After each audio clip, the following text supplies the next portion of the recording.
You calm my raging seas. You walked with me through fire and heal all my disease.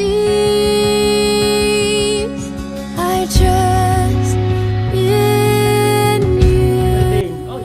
Isafumaneka ngokufaka kumkani uZiya ndayibona inkosi namhlanje sizonivuselela ukuthi ngokumkakazanele ndayibona inkosi siva kabuhlungu bona nje family kunzima nothetha ngoba yakhathi ilindele kodwa into zakaThixo zinqabile uThixo befuna sibe lapha emvuselelweni ukuze kuzosinda umuntu bona nje ukhona nomuntu odingekayo apha efamily bona nje uThixo.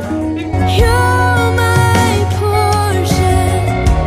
I believe you're more than enough for me.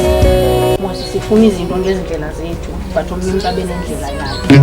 I was even surprised to see ifoni kaZanele xa ndivulayo i-profile picture kaZanele ifoto yam nayo. Anamazwi manje ibingekile into yonke but the promise I had made to our mother before she passed. Into yethu noZanele uZanele undi-inspirishile kakhulu ngento ezininzi.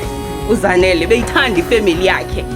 uZanele besingathi xa sidibene noZanele sithethe ngobani nobani into biba phambili ifamily yakhe uZanele. Ndide nditsho kuye ndithi oh mtshanam wena kodwa ublessed because uno-sister. Nam ndiyanqwana ithi kanti ndandinayo usister ngoba ndizelwe nabafana bodwa ngoba nam ndokhalela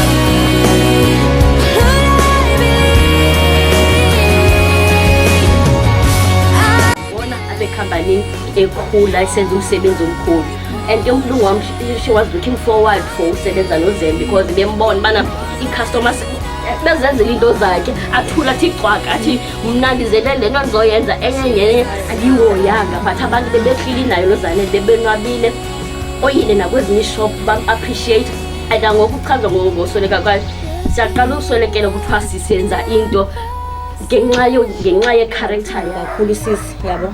Uthando lakhe uzamazi ethi mos bengayibonisi kakhulu ibeke nendlela yakhe sibe sisihlebe soyithiwe ecala namaxesha mhlawumbe kukho loo nto singayithandiyo yabo otherwise kodwa ebengumuntu onothando. Ebendifundisa uba uthula uThixo wakhe. It's because of laa nto ebeyenza ebesenzizwe kulapho kuthiwa thula wazi ukuba ndinguThixo because ukuthula kwakhe kuye kwareferisha kwelaa lizwi kuyo.